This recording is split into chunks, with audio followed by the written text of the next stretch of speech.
Hello, everybody. It's story time again.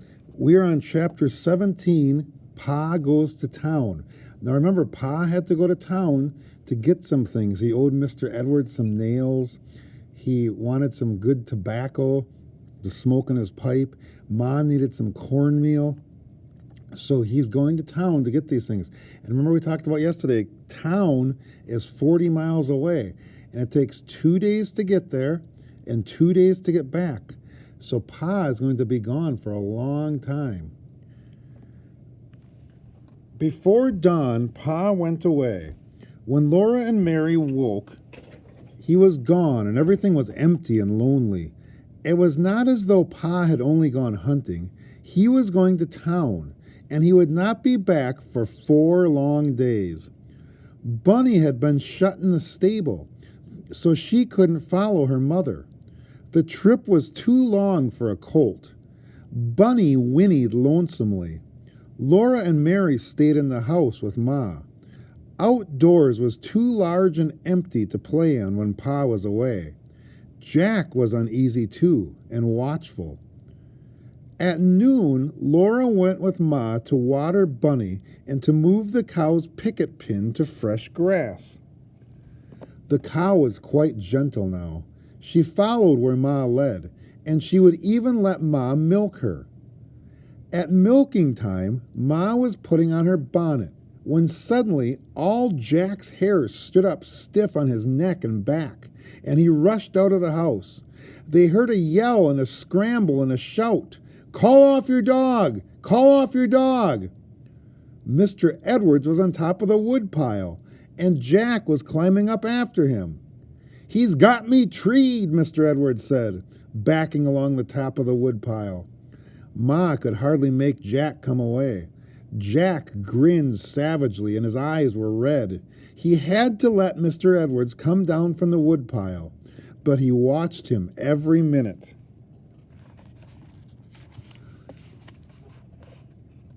Ma said, "I declare, he seems to know that Mr. Ingalls isn't here." Mr. Edwards said that dogs knew more than most folks gave them credit for.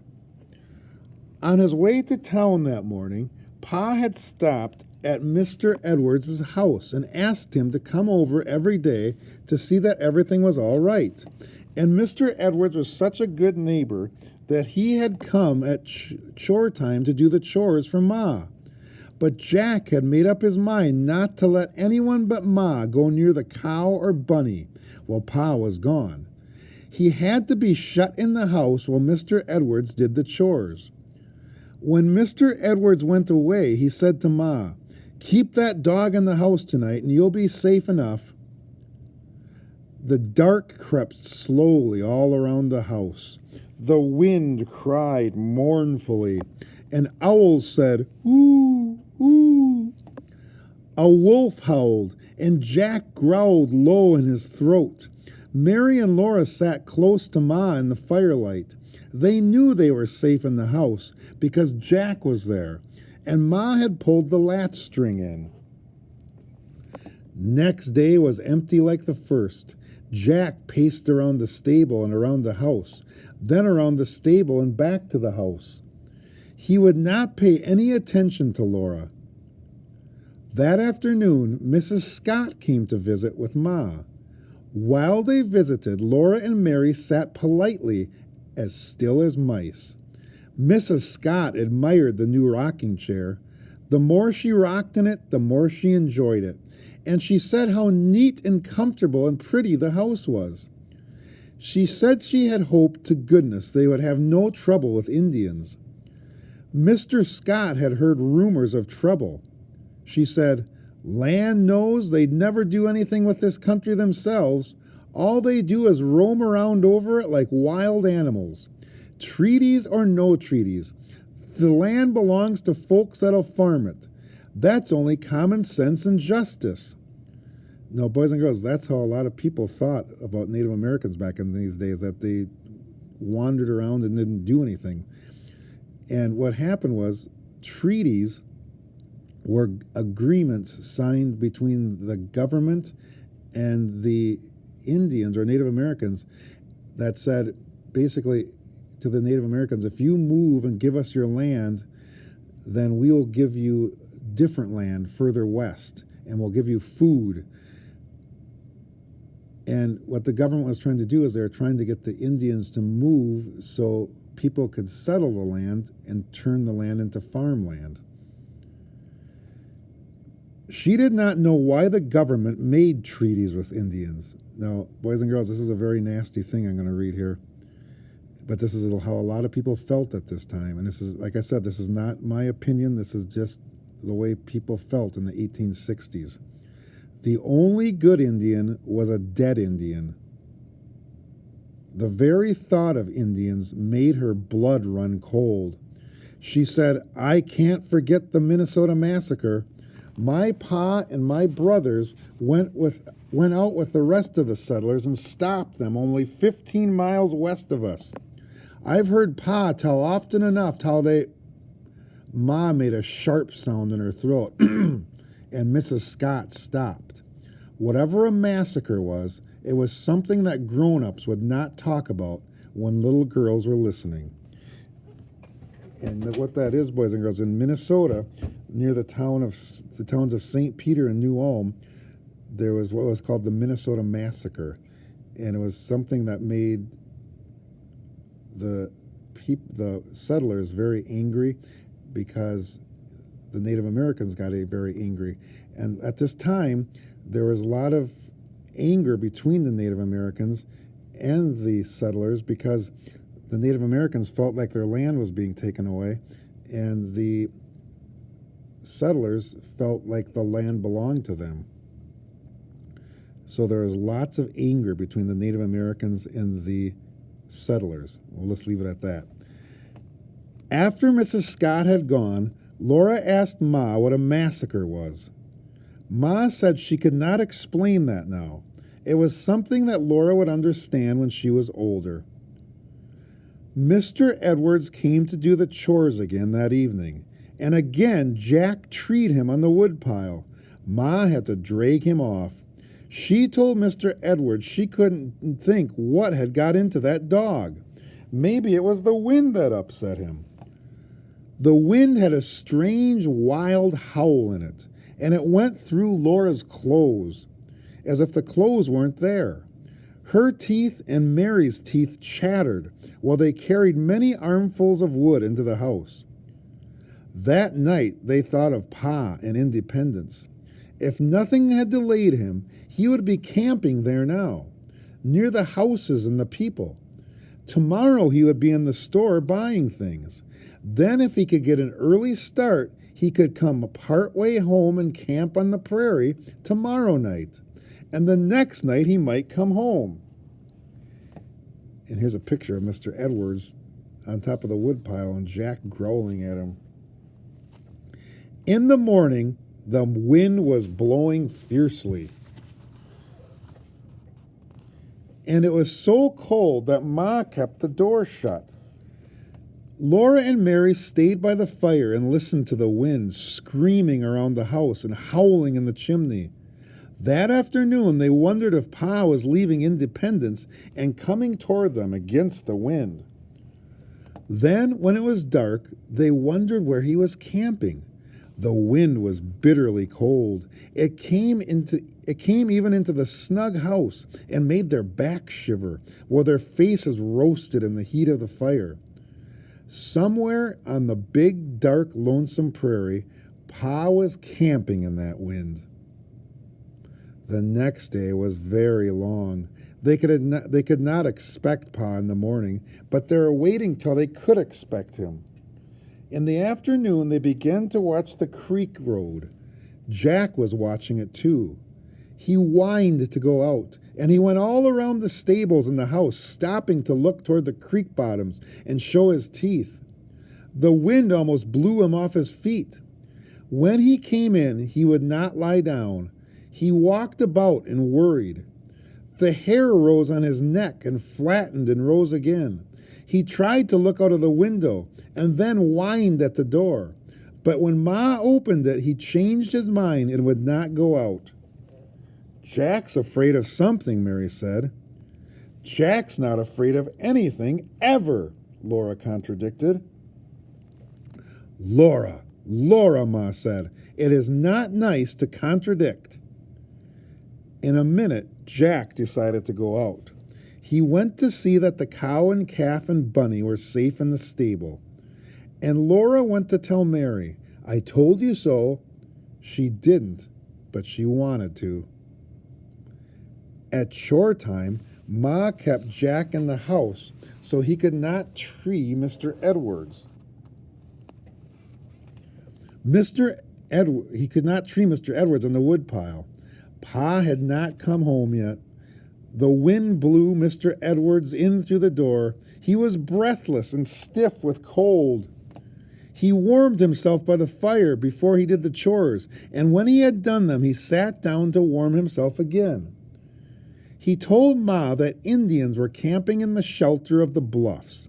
He had seen the smoke from their fires when he crossed the bottoms. He asked Ma if she had a gun.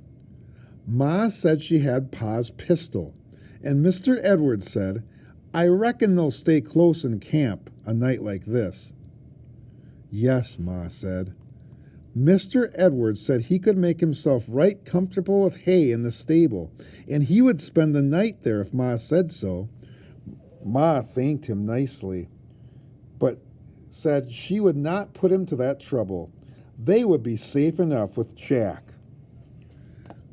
I'm expecting Mr. Ingalls any minute now, she told him. So Mr. Edwards put on his coat and cap and muffler and mittens and picked up his gun. He said he didn't guess that anything would bother her anyway. No, Ma said. When she shut the door behind him, she pulled the latch string in. Though darkness had not yet come, Laura and Mary could see the creek road plainly, and they watched it until the dark hid it. Then Ma closed and barred the wooden window shutter. Pa still had not come home. They ate supper. They washed the dishes and swept the hearth. And still he did not come home. Out in the dark where he was, the wind shrieked and wailed and howled. It rattled the door latch and shook the shutters. It screamed down the chimney, and the fire roared and flared. All the time, Laura and Mary strained their ears to hear the sound of the wagon wheels. They knew Ma was listening too, though she was rocking and singing Carrie to sleep. Carrie fell asleep, and Ma went on gently rocking. At last, she undressed Carrie and put her to bed. Laura and Mary looked at each other. They didn't want to go to bed.